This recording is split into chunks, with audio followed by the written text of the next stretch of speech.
Vous retrouvez maintenant La foi prise au mot, votre émission de formation chrétienne, présentée par Régis Burnet. Aujourd'hui, Saint Benoît, avec Mère Christophe, abbesse de l'abbaye de Jouarre, et Daniel Audon-Hurel, chercheur au CNRS.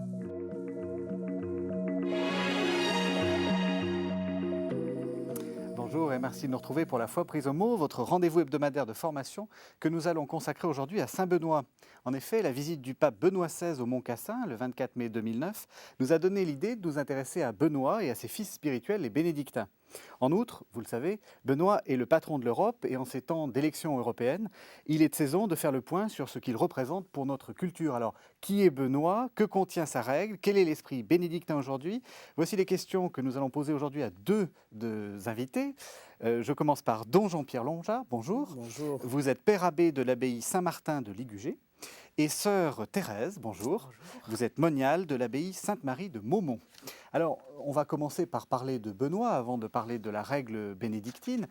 J'aimerais que vous nous racontiez un petit peu qui est Benoît. Et pour commencer, pour lancer un peu le récit, je vais reprendre un récit qu'avait fait Grégoire le Grand dans les dialogues où il parle de Saint Benoît. Il dit « Dès le temps de sa jeunesse, il portait en lui un cœur digne de celui d'un vieillard.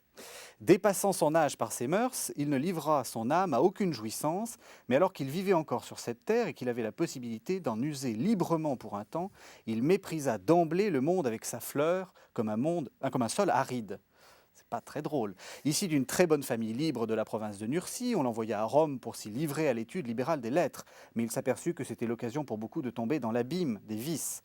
Aussi, pour ainsi dire, à peine avait-il mis les pieds dans le monde qu'il les retira, de peur que pour avoir pris quelques contacts avec la science, il ne soit en contrepartie précipité tout entier dans l'abîme. Méprisant donc l'étude des lettres, il se mit en quête d'un genre de vie sainte, aussi se retira-t-il, savamment ignorant et sagement inculte. Est-ce que vous vous définiriez comme savamment ignorant et sagement inculte? Je pense qu'il faut replacer les choses dans leur contexte. C'est prudent. Dans le contexte du siècle où vivait Saint Benoît, d'abord, il faut bien se rendre compte qu'à la fin du 5e siècle et pendant le 6e siècle, on est dans une société extrêmement perturbée où différentes personnalités des cultures, des populations dites barbares, interviennent d'une manière très, très forte, très violente, très perturbante dans l'Empire romain, et en particulier en Italie. Saint Benoît, donc, est une de ces personnalités qui s'interroge sur la cohérence du monde et qui se rend compte, il faut bien le dire aussi, dans une certaine forme de décadence de l'héritage de l'Empire romain, qui s'interroge sur ce qu'il y aurait à faire pour relever les défis du temps. Mmh. Alors évidemment, Saint Grégoire qui fait un récit là, un peu construit théologiquement, reprend les thèmes qui sont en cours dans la tradition monastique, c'est-à-dire ce thème du mépris du monde, avec le choix de la solitude, le regard un peu critique sur la vie intellectuelle en tant que telle, donc, et avec cette magnifique formule, malgré tout, qui sauve la situation, c'est-à-dire être savamment ignorant et sagement inculte, c'est-à-dire la recherche d'une sagesse qui, un peu à la manière de saint Paul, ne voudrait entendre parler que du Christ et du Christ crucifié. Et finalement, ça va être le moteur, le dynamisme des initiatives de Benoît qui s'inscrit dans un programme évangélique qui finalement ne sera pas si dédaigneux que ça de l'univers des lettres, puisque, comme vous le savez, tout au long du Moyen-Âge, les moines se caractériseront par ce qu'on a pu appeler l'amour des lettres et le désir de Dieu, qui est un équilibre à trouver dans une vie humaine. Est-ce que vous vous reconnaissez dans ce mépris du monde et dans ce mépris de la connaissance? Non, je crois que le terme mépris est très piégé. Enfin, je n'utiliserai pas ce terme-là, c'est sûr. Hein. Mépris du monde, c'est... Ou dans ce rejet du monde Non, je n'utiliserai pas le terme rejet. Bon, il y a un retrait, une forme de rupture certaine, mais ça n'est pas un rejet. Disons, il faut bien s'entendre sur le mot monde aussi. Oui. Il ne faut pas oublier que Dieu a tant aimé le monde qu'il a donné son Fils unique. D'accord. Oui, puis je crois que quand on lit la vie de Saint Benoît, il faut aussi être bien conscient du projet de Grégoire. Ça n'est pas une biographie comme on en écrirait aujourd'hui. Ce que cherche à montrer Saint Grégoire, c'est comment Benoît est un homme de Dieu, on va dire, et un homme de l'écriture. Donc il va faire appel à un certain nombre de grandes figures bibliques pour montrer Benoît. C'est un nouvel Élie, Benoît, il a quelque chose de Moïse. Et donc ne pas lire la vie de Saint Benoît au premier degré, ça me paraît très essentiel. important. Voilà. Et c'est embêtant parce que, si j'ose dire, parce que en fait, on n'en sait pas grand-chose après. C'est-à-dire que il y a beaucoup d'épisodes dans cette vie de Saint Benoît par Grégoire qui sont un peu mythiques. Enfin, on sait. Qu'est-ce qu'on peut en dire? Quels sont les grands épisodes de sa vie? Si, on a quand même les grandes étapes. Voilà.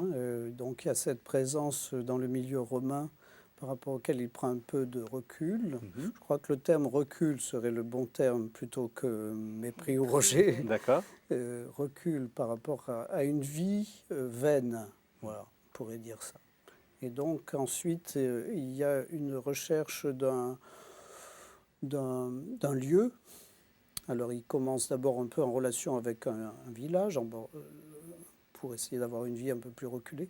Et puis il va carrément ensuite dans une extrême solitude où il fait une expérience d'érémitisme, de vie d'ermite, et où il est finalement rejoint par d'autres. Et là, il crée, dans la région où il se trouve, c'est-à-dire autour de Subiaco, il crée une douzaine de monastères, de petits monastères.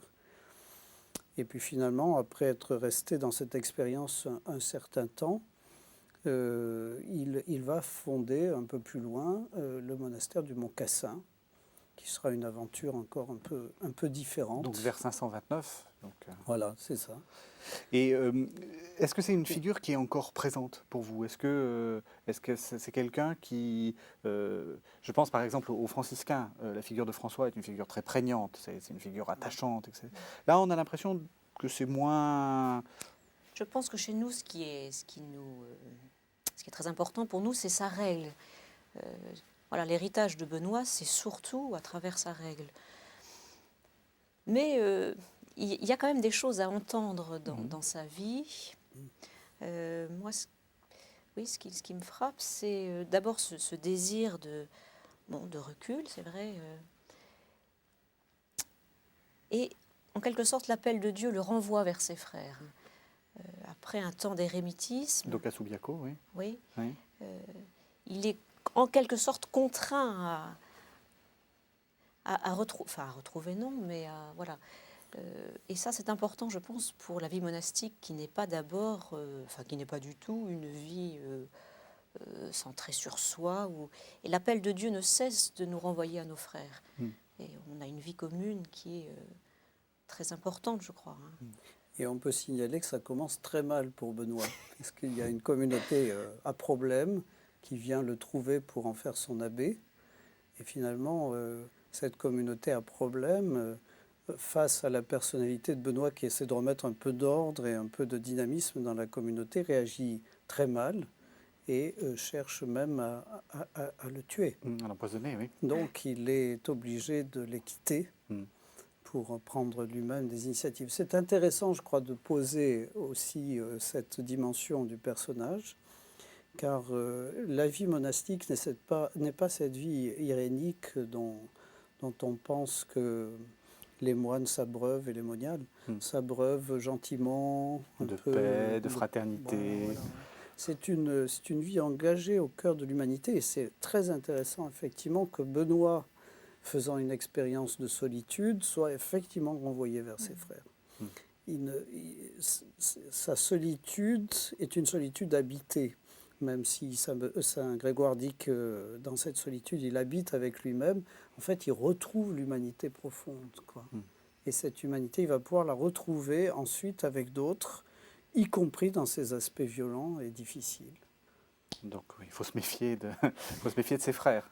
Eh bien, je crois qu'il faut... En fait, il ne faut pas s'en méfier. Il faut les aimer tellement qu'on puisse vraiment livrer toute son existence. Alors, vous l'avez dit, la chose importante, donc Benoît meurt vers les années 547, la chose importante, c'est cette règle. Elle vient d'où? Elle vient de quelque chose que Benoît a déjà connu, on lui a appris et qu'il modifie, ou est-ce que c'est quelque chose qu'il invente? Alors, si je parle. Donc, en fait, la règle de Saint-Benoît est un document extraordinaire parce que ce document réussit le tour de force d'intégrer toutes sortes d'éléments qui le précèdent, venant de la tradition monastique depuis le IVe siècle, et en même temps s'adaptant aux besoins de son époque. Et alors, c'est ça le tour de force, non seulement aux besoins de son époque, mais aux besoins multiples et variés des époques ultérieures. À tel point que, avec un petit document comme ça, on a pu voir naître tout au long de l'histoire des réalités extrêmement variées, tout simplement parce que Benoît, l'auteur de cette règle, enfin, il y a toutes sortes de discussions pour autour savoir de la composition. Jusqu'à quel point il en est l'auteur. Oui, enfin, bon, peu importe. On va dire Benoît, l'auteur de cette règle, s'attache à l'essentiel. Et même à travers les détails d'organisation, par exemple, essaie toujours de retrouver la source. Si bien que c'est un document dynamique. Évidemment, si on le lit au premier degré, si on veut l'appliquer à la lettre, comme certaines réformes ont souhaité le faire de tout temps, ça ne durera pas longtemps. Il y a toujours ce sera presque même impossible. Je me rappelle quand je suis rentré au monastère, mes parents ont lu la règle de Saint-Benoît et ils étaient horrifiés. Ils ont dit mais c'est comme ça que ça va se passer. C'était vraiment très impressionné. Alors ça ne se passe pas comme ça. Et ça ne se passe pas exactement comme c'est écrit, parce que justement, il y a moyen avec un document comme celui-là de lui faire produire autre chose que de la lettre. Et il y a un esprit bénédictin qui se traduit en formes extrêmement variées. Quand nous nous retrouvons tous les abbés bénédictins à Rome, là, tous les 4 ans, il y a des congrégations de toute espèce, mais il y a un esprit commun. Vous aussi, vous avez ce même rapport à la règle? Vous la prenez comme quoi? Comme une sorte de divine providence qui vous est manifestée par un écrit, donc une sorte de révérence quasi vénérationnelle de la règle, ou au contraire, quelque chose qui est un guide, ou comment vous la traitez? Je dirais que c'est le témoin d'une expérience. Pardon, oui, pour vous, c'est une expérience. C'est le fruit d'une expérience. C'est le fruit d'une expérience, la règle. Ah oui, oui, oui. Puis c'est très net quand on lit la règle. Donc c'est le fruit d'une expérience au service de la vie. Non, donc je ne crois pas qu'on puisse la prendre comme un code qui nous tombe du ciel. D'ailleurs, Benoît lui-même, dans sa règle, prévoit, c'est très impressionnant, des adaptations possibles. Si telle chose ne plaît pas, qu'on fasse autrement. Pourvu que, quand même, hein, il laisse il balise la route, mais oui, donc c'est vraiment le fruit d'une expérience au service d'une communauté.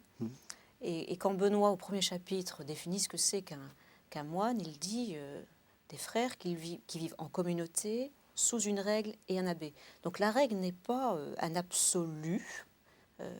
Et il la relie à une communauté et un abbé qui va être celui qui va rendre aussi la règle vivante pour aujourd'hui, en la commentant de manière journalière ou quasi journalière. Encore actuellement, la règle est commentée. Ah oui, oui, oui. Oui, oui. Mais c'est peut-être une question que je vais vous poser, puisque c'est à vous de la commenter. Vous avez des choses à dire au bout de 40 ans ou de 50 ans de vie monastique, peut-être pas vous, mais des frères qui ont entendu depuis 50 ans de vie monastique la même règle commentée, parce qu'au bout d'un moment, on revient toujours au même point. Et vous-même? Ce qui est très étonnant dans la nature humaine, c'est qu'on sait très bien ce qu'il est bon de faire pour correspondre à un idéal et que malgré tout on ne le fait pas. Et que si personne ne revient sur le sujet, eh bien, ça ira de mal en pis. Et il y a donc une nécessité de se réactualiser les uns pour les autres, comment dire, ce regard, quoi, si vous voulez, qui est un regard commun, et qui est, je rajouterais volontiers ça aussi, qui est une interprétation de l'Évangile. Saint Benoît a une expression qui est très, très intéressante dans le prologue. Il invite les moines à vivre sous la conduite de l'Évangile, qui est la vraie règle, hein, qui est vraiment la règle la plus importante pour nous tous. Et les différents chapitres qu'il écrit là sont une interprétation de l'Évangile pour les moines. Donc c'est inépuisable. Et comme je disais tout à l'heure aussi, ça reprend beaucoup d'aspects de la tradition monastique, qui est une sagesse vraiment très très élaborée. Et concrètement, vous faites comment pour commenter la règle? Ah bien, ça, selon les monastères, ça varie beaucoup. Nous, on a une petite réunion tous les soirs où je peux dire un mot directement sur la règle, ou bien je peux prendre un autre document qui apporte un éclairage. En ce moment, on lit à partir d'un livre sur la question du salut en Christ. Voilà, il y a des éléments qui peuvent nous aider à comprendre l'enjeu de nos vies. Mais il y a aussi chaque semaine, par exemple, moi, personnellement, c'est ce que je fais, une rencontre de communauté où je suis amené à parler un peu plus de cette tradition monastique et de son inscription dans le charisme de la règle de Saint Benoît. Ben, on en a parlé de manière extérieure. Maintenant, il va falloir voir ce qu'il y a dans cette règle. Quels sont les grands chapitres de la règle? De quoi ça parle? Il y a d'abord un prologue qu'on dit être une catéchèse baptismale, qui ouvre sur l'écoute. Hein, écoute, qui que tu sois. J'aime beaucoup cette ouverture. Et si tu veux la vie, je crois que ça fait partie des thèmes du prologue qui me paraissent. Et puis 7 premiers chapitres qui sont un petit peu, au fond, pourquoi la vie monastique, des grandes balises. Alors, les genres de moines, l'abbé dans la communauté, le conseil, l'humilité, l'obéissance, la retenue dans les paroles. Puis après, on a un code liturgique, disons. Ça veut dire que vous avez une liturgie différente? Différente de la liturgie... Enfin, c'est prévu comme ça? Oui.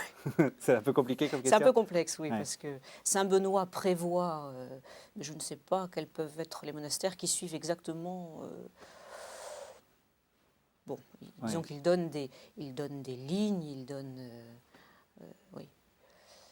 Bon, et puis après, il y a toute une partie qu'on va appeler, alors c'est un terme qui passe pas très bien, un code pénitentiel.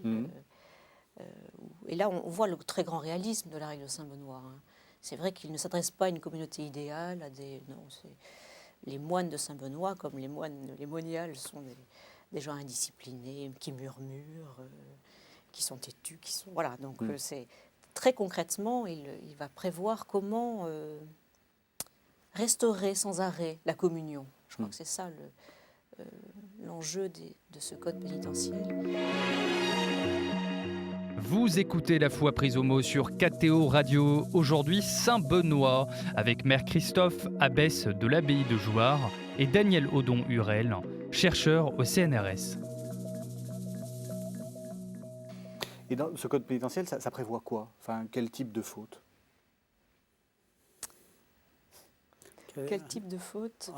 Ça peut être par exemple quelqu'un qui s'enfermerait dans une volonté délibérée qui va à l'encontre de ce qui a été impulsé dans la communauté, quoi. Et en gros, quelqu'un qui ne vous obéit pas?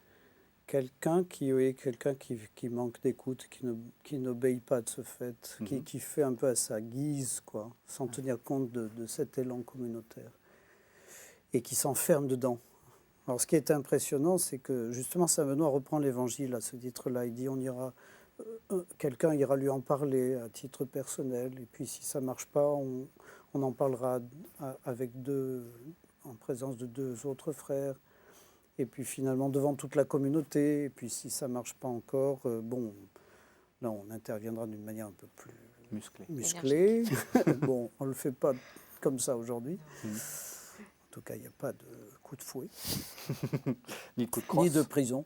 Ni de coup de crosse. Ni de coup de crosse. Et alors, ce qui est très beau, c'est qu'il termine en disant, bon, et puis si vraiment aucun de ces moyens-là n'est efficace, et vraiment, on s'inscrira dans une prière très, très profonde. On priait déjà tout au long, évidemment, de ce processus, mais là, on s'en remettra à la prière. Oui. Et puis sinon, quelquefois, quand on ne peut vraiment pas arriver à déboucher sur quelque chose de positif, il faudra peut-être se séparer même. Quel est pour vous parce que c'est une règle qui a quand même un esprit, vous avez parlé d'un esprit bénédictin, quel est pour vous le commandement suprême? Enfin, qu'est-ce qui règle la règle d'une certaine façon? Qu'est-ce qui est derrière? Chacun va apporter sa réponse. On va peut-être avoir une réponse différente. Exactement. Sœur Thérèse.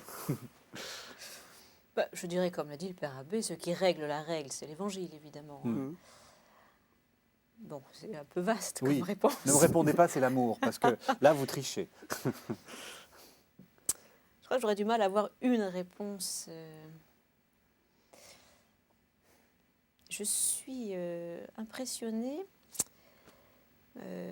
par un équilibre. Il y a une très grande attention à l'humanité, à l'homme, qui est liée aussi à une très grande attention à la communauté. Et sans arrêt, il y a un aller-retour entre l'importance de la communion, de la vie de communauté, mais ça ne doit pas se faire au détriment du frère, de la vie profonde. Et je trouve qu'il y a une très grande humanité dans la règle. Voilà. Je dirais, oui, peut-être ça, cette profonde humanité qui va être, je dirais, ce qui nous permet une vraie recherche de Dieu qui ne soit pas une évasion. Oui, plus on va grandir dans ce désir de chercher Dieu, parce que c'est aussi ce qui caractérise le moine, plus on va être renvoyé à notre humanité et à l'humanité de nos frères. Et ça grandit ensemble. Parce que le danger, c'est l'évasion. C'est une sorte de mysticisme échevelé. Alors, je crois qu'une fois qu'on est dans la communauté, le danger... c'est la communauté. Non, mais disons que ça ne va pas durer longtemps. Hein. Ouais. C'est peut-être la vision qu'on a extérieurement, parce que la communauté nous renvoie à notre humanité, oui, et puis à celle de nos frères et sœurs. C'est très rapide. Ouais. Mais... Et c'est ça l'intérêt? C'est pour ça que vous êtes rentrés? Je veux dire, c'est pour avoir comment dire, ce que vous dites, ce rappel à l'humanité, à sa propre humanité. Je ne sais pas si c'est pour ça que je suis rentrée, voilà, mais rapidement. C'est pour ça que vous restez. Ah ben peut-être, oui. Et alors vous, votre réponse?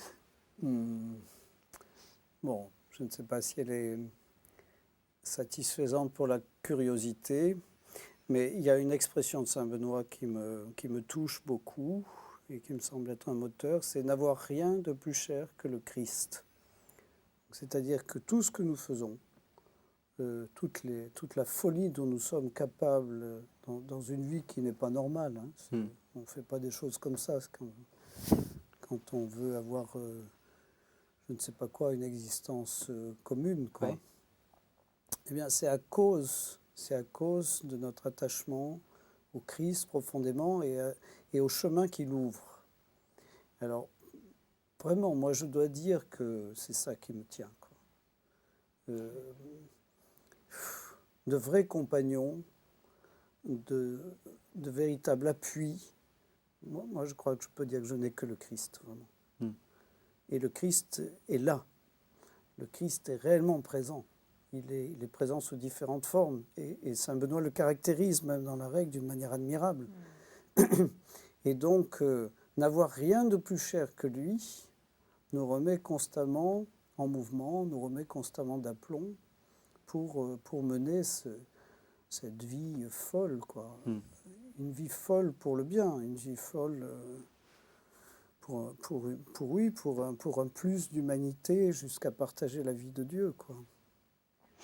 Vous avez parlé d'un esprit bénédictin. C'est quoi? C'est ça l'esprit bénédictin? C'est ce côté, ou c'est cette humanité? Ça, c'est difficile à caractériser. Oui. Hein. Parce que, est-ce que vous pouvez spontanément dire ça serait bénédictin, ça l'est pas? Parce que je vais vous poser la question des innovations, bien entendu. Est-ce que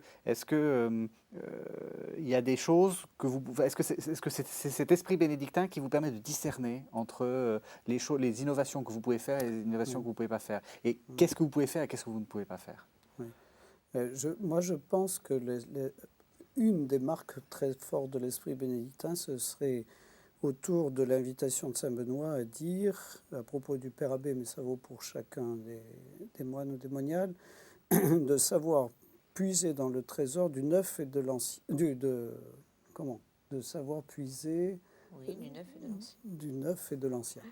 Donc de savoir être un peu à la jonction, quoi, d'être des passeurs. Et tout au long de l'histoire, on remarque effectivement que les monastères ont été des lieux qui ont permis des passages culturels, des passages spirituels, des passages d'une société à l'autre, etc. etc. Et des passages aussi pour chacun des membres de la communauté qui quittent une rive pour aller sur une autre rive et qui ont entre les deux rives un moment là d'incertitude pour savoir exactement ce qui va se présenter. Et ça, c'est le lieu du passage. À mon avis, je pense que saint Benoît s'intéresse beaucoup à cette dimension. Donc, puiser à l'intérieur du trésor du neuf et de l'ancien, voilà quelque chose qui ressemble à l'héritage bénédictin, de la règle enfin, et de la vie de saint Benoît. Oui, c'est vrai que moi j'aurais beaucoup de mal à caractériser l'esprit bénédictin. L'esprit de famille, c'est difficile. Hein. Ouais. Si je vous demande quel est votre esprit de famille, vous avez Oui. peut-être du mal à me répondre. Oui. Pour vous, c'est une famille? La famille bénédictine, bon, oui. Je ne collerai pas directement, enfin je ne superposerai pas une communauté et une famille, c'est pas la même chose. Hein. Mais il y a un esprit de famille, un esprit de communauté, oui. Mais pour reprendre un peu ce qu'a dit le Père Abbé, je dirais, bon, il y a le passage, mais la vie bénédictine, c'est vraiment une vie dynamique. Il y a un chemin, on est en chemin, et ça, je reprendrai le titre de votre livre, Parole d'un moine en chemin. Mais en chemin, c'est pas anecdotique, c'est vraiment... Mais de là à définir un esprit bénédictin, je ne saurais pas trop comment... Alors, dans ce que vous dites, c'est que ce qui me fascine, c'est qu'on a souvent l'impression que la vie bénédictine est une vie très contrainte. Une vie, justement, comme vous dites, un abbé, une règle, enfin bon. Et il y a en plus, et ça c'est la tradition qu'il avait voulu, des us, c'est-à-dire des règles de la règle, qui sont... Là, vous nous dites, je ne sais pas trop, on est libre, on est en chemin. Essayez de nous expliquer comment ça se fait que vous avez ce discours de liberté alors qu'on a tous l'image d'un truc pas marrant avec des horaires fixes. On mange, comme vous dites, c'est une vie un peu folle, on mange à heure fixe, on est tout le temps en train de regarder sa montre. Expliquez-nous un peu ça.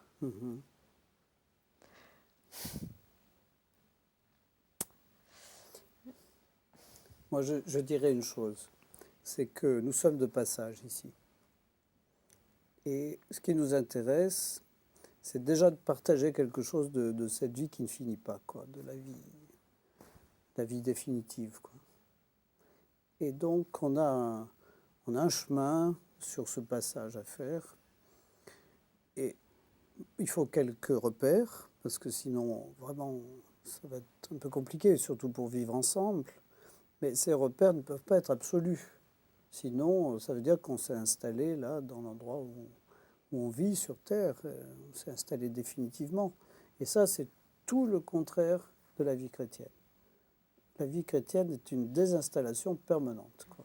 On est toujours ailleurs. Même le Christ, quand il est quelque part, marche. Il dit à ses disciples, il faut qu'on aille ailleurs, quoi. Et pourtant, il invite à demeurer. Mais demeurer à un endroit stable qui est bien au-delà des circonstances extérieures. Donc nos monastères, même s'ils sont très établis, même si apparemment ils brillent par leur stabilité, enfin, autant que possible, malgré tout, ce sont des lieux de passage profondément dans la spiritualité profonde du monachisme. Et la marque principale du charisme monastique, c'est d'insister, bon, j'emploie un gros mot, sur l'eschatologie, c'est-à-dire que nous ne sommes pas faits pour rester simplement ici.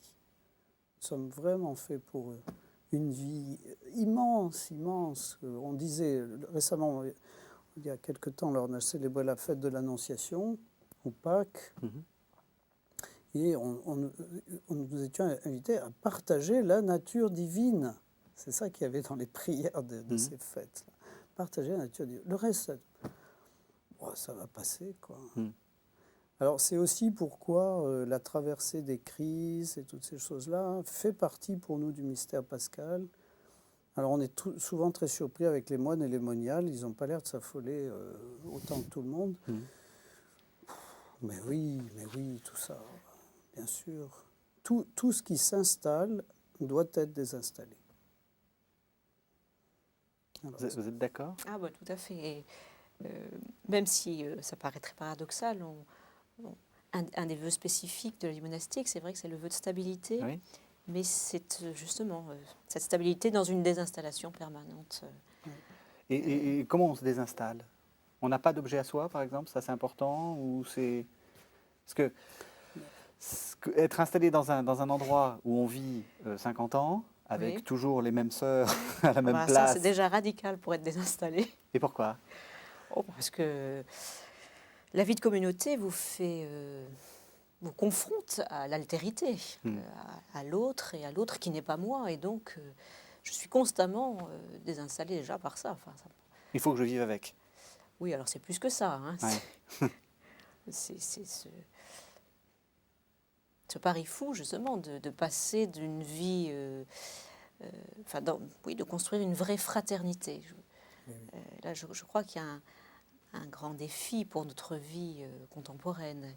Et que on n'a peut-être pas grand-chose à dire, mais peut-être que là, il y a un témoignage qu'on porte malgré nous.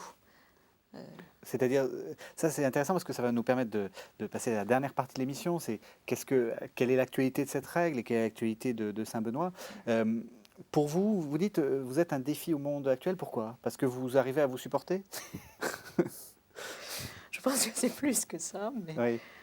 Oui, la vie commune, la vie fraternelle, je pense que c'est il y a un signe dans un monde que l'on dit, et puis on le voit bien, et puis on le porte en nous, bien sûr, individualiste, du chacun pour soi, et là on est amené à construire quelque chose ensemble, quelque chose qui nous mène, qui nous mène plus loin que nous. C'est pas la fraternité pour elle-même, mais Alors, je continue dans cette voie-là de l'influence de Benoît aujourd'hui. On a fait de Benoît le patron de l'Europe. Ça a quel sens?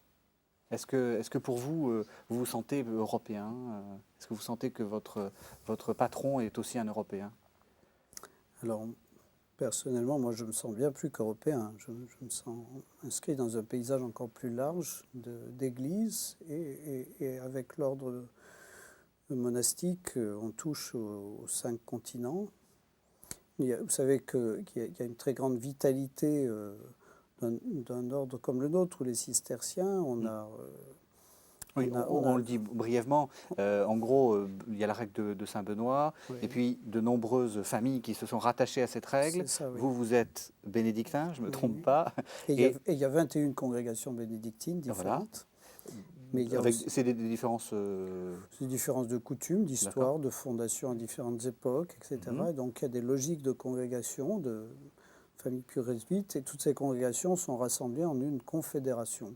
D'accord. La confédération bénédictine. Donc ce n'est pas un ordre centralisé, si vous voulez. Et puis vous avez vos cousins, si on peut dire, ou vos frères, qui sont les cisterciens, qui sont réformés qui ont entrepris une réforme au Moyen-Âge, qui ont été eux-mêmes réformés ensuite au XVIIe siècle, et qui sont renés après la Révolution française, qui ont eux aussi une histoire. Donc vous dites, vous vous sentez universelle. Alors, il y a une dimension très large, internationale, et chaque année, il y a 5 ou 6 nouvelles fondations à travers le monde. Il doit y avoir à peu près 17 000 moniales, et dans l'ordre bénédictin, par exemple, 17 000 moniales, 8 000 moines. Bon, ça représente une diversité, des initiatives extrêmement variées, et c'est vrai qu'on sent beaucoup cet élargissement. Ceci dit, l'inscription du charisme bénédictin dans le paysage européen est très, très forte, puisque au Moyen-Âge, Charlemagne et ceux qui ont conduit la réforme ont voulu s'appuyer sur le réseau bénédictin donc pour nourrir la vie religieuse de l'Empire. Il y a donc eu là un privilège, en quelque sorte, la règle de Saint-Benoît sur toutes sortes d'autres règles qui existaient avant. Alors, il ne faut pas oublier non plus les chanoines réguliers, qui sont très importants, qui constituent un autre pôle bien nécessaire par rapport à la vie monastique. Puis ensuite, les ordres nouveaux au XIIIe siècle. Mais le monde bénédictin jouait un rôle important. Et c'est en fonction de cette référence qu'on a pu proclamer Saint-Benoît patron de l'Europe. Est-ce qu'aujourd'hui, c'est d'actualité? Les moines et les moniales bénédictins et cisterciens ont souhaité s'inscrire dans une réflexion au sujet de l'Europe. Il y a un groupe qui travaille beaucoup, c'est le groupe qu'on appelle de Cheftogne, qui chaque année entreprend un certain nombre d'approfondissements sur des thèmes actuels. Je crois qu'ils apportent beaucoup. Il y a aussi un grand souci du dialogue avec le monachisme orthodoxe, par exemple, dans les pays de l'Est. Je crois aussi, comme on disait tout à l'heure, que nous sommes aux prises, comme tous les autres contemporains dans ces pays d'Europe ou les pays riches, nous sommes aux prises avec les grandes questions du développement de l'humanité, et en particulier la confrontation à cet équilibre qui semble toujours extrêmement difficile entre l'individualité et la communauté. Donc, comment est-il possible que je sois moi, ou avec d'autres qui peuvent être également eux, je, jusqu'à former un nous? Alors là, nous sommes au cœur du débat, parce que nous choisissons d'être en communauté. Et ce qui frappe le plus les personnes qui viennent chez nous, c'est l'existence de la communauté. On dit, comment se fait-il que ces gens-là arrivent à vivre ensemble? Vous écoutez La Foi prise au mot sur KTO Radio. Aujourd'hui, Saint-Benoît, avec Mère Christophe, abbesse de l'abbaye de Jouarre, et Daniel Odon-Hurel, chercheur au CNRS. Quelquefois, quand ils reviennent au bout de 30 ou 40 ans, ils disent « mais vous êtes toujours là ». Il y a une grande surprise quand même du phénomène communautaire. Ouais. Mais justement, on en vient aussi à une question que je voulais vous poser, c'est cette question du monde. Comment vous faites pour résister à la pression du monde? Parce qu'elle doit être un peu, insidieuse. Il y a il y a les choses faciles, la télé, Mais moi, quand je vois les monastères bénédictins, il y a beaucoup de gens qui veulent être reçus, qui veulent de l'accompagnement spirituel, qui veulent. Comment vous faites? Est-ce que vous arrivez à gérer ça, vous, dans votre communauté? Est-ce que c'est une préoccupation, ça? Quelquefois, on demande aux hommes d'être prêtres de paroisse. Est-ce qu'il n'y a pas le monde qui est en train de s'infiltrer? Et en plus pour la bonne cause. C'est ça le pire, c'est que c'est pour la bonne cause. Alors déjà, je serais un peu réservée sur le terme résister au monde. Je pense que quand on entre au monastère, on entre avec le monde. Donc il n'y a pas le monde d'un côté, le monastère de l'autre. Cela dit, c'est vrai, comme je le disais au départ, on a choisi une forme de rupture quand même. Cela dit, nos monastères ont toujours eu, je crois, une grande attention aussi à l'accueil. Et donc l'hôtellerie, l'accueil d'un monastère fait partie aussi, je crois, de ce qu'on pourrait appeler notre charisme bénédictin. Alors c'est sûr, il faut poser certaines limites. Une sœur est chargée plus particulièrement de l'accueil, mais je crois aussi que de plus en plus, on est appelé quand même à entrer en relation, à former des réseaux, alors entre nos monastères, mais aussi il y a toute cette dimension, par exemple, de l'oblature, donc un certain nombre de laïcs qui désirent vivre quelque chose de la règle de Saint-Benoît, en étant attachés plus particulièrement à une communauté, en partageant de la manière qu'ils le peuvent, notre vie de prière. Et là, je crois qu'on a vraiment une place. C'est important pour vous, les oblats ou est-ce que vous pensez que c'est des gens qui n'ont pas eu le courage de devenir moniales et qui, voilà, on leur donne une sorte de succès d'année Non, je ne pense pas ça du tout. Ouais. Moi, je suis très impressionnée quand on a des mères de famille, quelquefois, ou des couples qui s'engagent comme oblats. La formule d'engagement est très, très forte. Hein. Quand vous voyez des gens s'engager dans un effort persévérant de conversion évangélique, non, on ne se dit pas, ils n'ont pas eu le courage d'entrer au monastère, non, pas du tout. Je crois que là, on a un apport mutuel dans ce... Ouais. Qu'est-ce qui vous apporte? Parce qu'on voit bien ce que vous... Oui. Vous leur apportez justement cette vie stable, dans l'instabilité. Ce témoignage de vie chrétienne, de vie évangélique engagée dans leur vie de professionnelle, familiale. Je crois que ça nous renvoie aussi à un sérieux de notre vie, de notre engagement. Et vous, comment vous gérez? Parce que j'imagine que vous êtes à 2 pas de Poitiers, tout Poitiers doit se précipiter à vos portes pour la messe, pour des enterrements, des baptêmes. Vous êtes ou de la vie, enfin je veux dire de l'accompagnement spirituel, des choses comme ça. Oui, alors précisons d'emblée quelque chose. La vie de l'Église actuellement est très respectueuse de chaque charisme propre. Et c'est vrai qu'on ne nous demande pas de services pastoraux au sens de l'intervention dans des paroisses, par exemple, ou dans la pastorale des sacrements. Et les évêques actuellement, en France en particulier, sont très, très respectueux des monastères en ce sens. D'ailleurs, nous ne pourrions pas apporter grand-chose. Hein. Nous ne sommes pas si nombreux pour intervenir dans des paroisses, et puis nous ne le ferions pas forcément comme il faudrait le faire. Par contre, notre service pastoral au sein d'une église locale, c'est effectivement l'accueil. Nous accueillons beaucoup à l'hôtellerie du monastère. Tous les monastères accueillent beaucoup, plus ou moins. Et toutes sortes de personnes, aussi bien des gens inscrits dans le paysage ecclésial qui viennent faire une retraite en silence, etc., ou des groupes qui viennent préparer la confirmation ou la profession de foi, ou je ne sais quoi, ou des aumôneries, ou des équipes Notre-Dame, bon.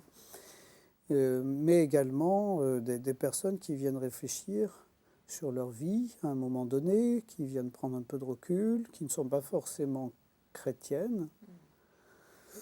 Et puis également des personnes qui sont en recherche de fraternité, de relations, de contact nourri d'un sens fort d'humanité.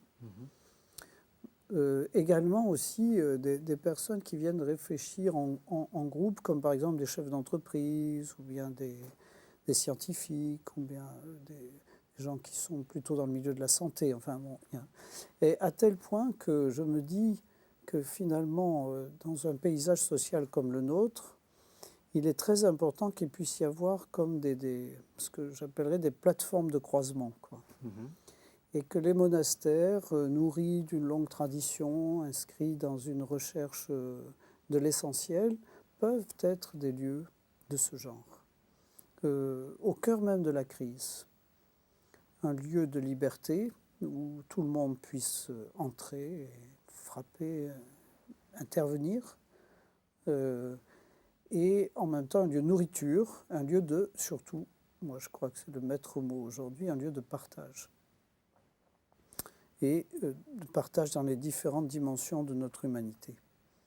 Alors ça nous invite évidemment à créer une structure monastique qui puisse intégrer cette dimension-là, et comme le dit saint Benoît, sans que les moines soient dérangés à tout bout de champ par des interventions inopportunes. Parce qu'il y a aussi tout le monde de la marginalité qui frappe à notre porte, qui est quand même assez lourd. Et nous accueillons chaque jour, ou presque, enfin chaque mois en tout cas, régulièrement, des personnes qui sont à la rue et qui viennent essayer de réfléchir, de passer un moment chez nous pour trouver ensuite une structure qui va les accueillir. Donc il faut essayer de trouver une cohérence, protéger un peu le travail intérieur de la vie communautaire et de la vie personnelle de chaque moine et monial, et en même temps être un lieu d'accueil organisé pour que cette plateforme soit vivante, quoi. Et en particulier, en réfléchissant ces derniers temps, justement, je me disais qu'il y avait 3 domaines auxquels nous ne pouvions pas couper. C'est le domaine de la culture, le domaine de la science et justement le domaine des pauvretés, quoi, et des marginalités qui peuvent être des sources de renouveau. Donc là, si nous pouvons offrir un terrain sur lequel des gens très variés puissent intervenir, ça n'irait pas à l'encontre de notre tradition vivante, je ne crois pas. Vous êtes d'accord? Je vous ai senti approuver. Vous approuvez parce que c'est un abbé ou vous approuvez parce que vous êtes profondément d'accord? Non, non. Ça vous semble résumer un peu votre charisme, pauvreté, culture Bon, je pense qu'on n'a pas tout à fait le même type d'accueil entre monastère masculin et monastère féminin. Je pense qu'il y a des petites variantes. Cela dit, nos sœurs hôtelières, de temps en temps, nous partagent un petit peu. Et ce qui est très frappant, c'est de voir un accueil qui s'élargit sur une diversité. Je pense qu'il y a 50 ans, c'était des bons chrétiens, nos familles. Et on a de plus en plus de demandes de personnes en rupture je ne sais pas ce qu'il faut dire, d'enracinement ecclésial ou de rupture même d'enracinement social qui viennent frapper à nos portes, chercher un lieu d'écoute, poser des bagages 8 jours. Et vous pensez que vous avez un rôle pour faire passer les gens vers l'Église? Vous parlez de lieu de passage. Est-ce que vous pensez que vous avez un rôle missionnaire? Paradoxalement. Oui, je ne l'aurais pas défini comme ça, mais je pense qu'on peut être une étape, justement, pour des gens un peu en rupture, oui. Alors, il me reste juste 4 minutes et je vais vous poser une question personnelle à tous les deux. Qu'est-ce qui est pour vous le plus beau dans la vie que vous menez? Qu'est-ce qui est le plus beau, oui?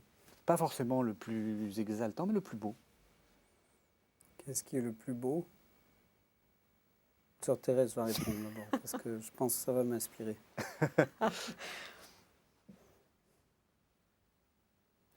Le plus beau. Ou le plus nourrissant, ou le plus... Mais qu'est-ce qui...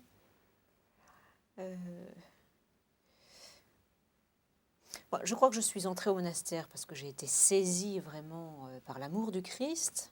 Donc ça reste évidemment quelque chose qui me structure, qui me tient bon.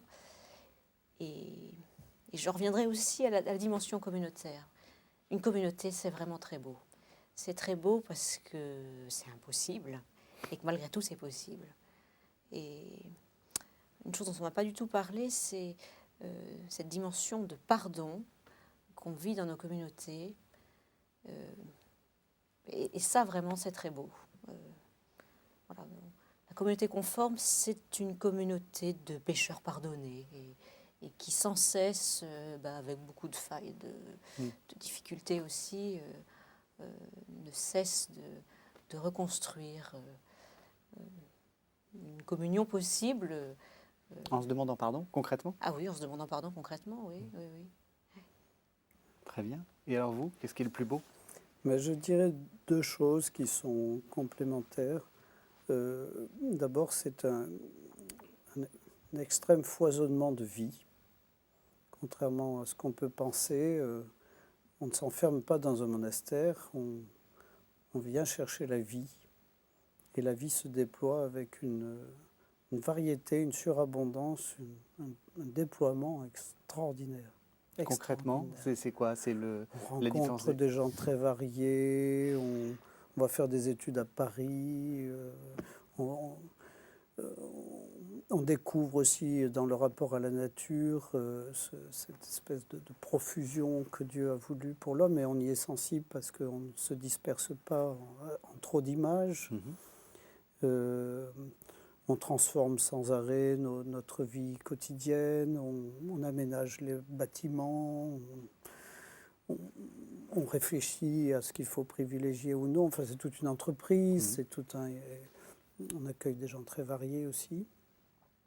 Donc il y a vraiment un foisonnement. Moi j'étais musicien avant d'entrer au monastère, mais ma vie est beaucoup plus foisonnante aujourd'hui qu'elle ne l'était quand j'étais artiste musicien. Et d'ailleurs, vous voulez, à Ligugé, ah oui, alors en plus, on va terminer là-dessus. On a des activités, oui, on a créé une association avec justement pour être un lieu de rencontre avec les artistes, quoi, et les artistes musiciens. L'été prochain, on a notre période de festival à la fin du mois de juin sur l'Europe des temps baroques. On est dans l'Europe, vous voyez. On n'est pas détaché des préoccupations bénédictines. Et on aura Jordi Saval et Pierre Entaille et des gens comme ça. Et on essaie de travailler le sens du langage musical, comment ça construit la personne, comment ça permet à des personnes de vivre ensemble mieux, etc., etc. Donc il y a ce foisonnement. Et puis la dernière chose, c'est la surabondance aussi du monde intérieur, quoi, et de la propulsion du désir qui est le moteur de toute vie et dont je crois on peut lui donner le nom d'Esprit Saint. Merci à tous les deux. Pour vous, on peut vous retrouver, dont Jean-Pierre Lonjat, dans 2 livres. 24 heures de la vie d'un moine, paru en 2008 au Seuil, et également Paroles d'un moine en chemin, paru en 2005 chez Albin Michel. Merci à tous les deux. Merci de nous avoir suivis. On se retrouve la semaine prochaine pour un nouveau numéro de La Foi prise au mot.